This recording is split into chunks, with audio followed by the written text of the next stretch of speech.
आकस्मिक रूपमा आर्द्रता बढाउनु पर्यो भने के गर्ने? आज रोचक र अनौठो तरिकाले आर्द्रता बढाउन सिक्नेछौँ यो भिडियोमा। हेलो नमस्ते साथीहरू, अबिराम इन्क्युबेटर एन्ड मेसिनरी च्यानलमा स्वागत छ।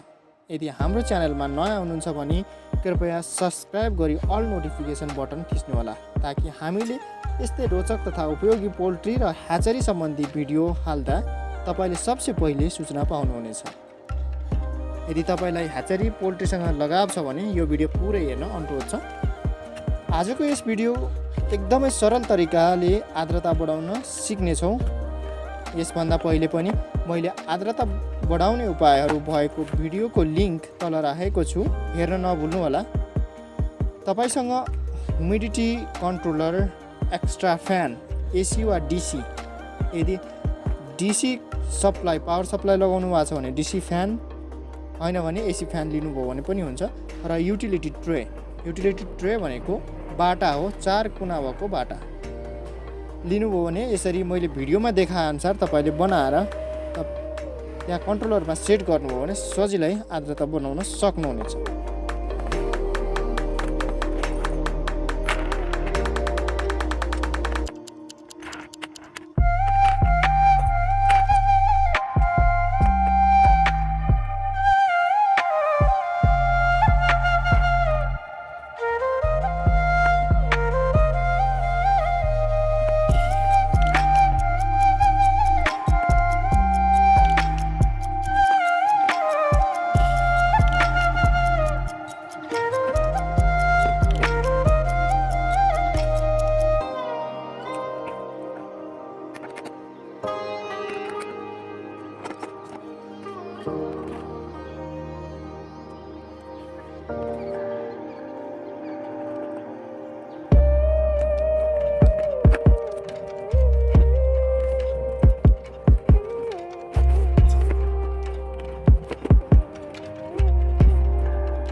यदि तपाईलाई ह्याचरी मेसिन वा पार्ट्स तथा रिपेयर गर्नु परेमा हामीलाई सम्झाउन सक्नुहुनेछ।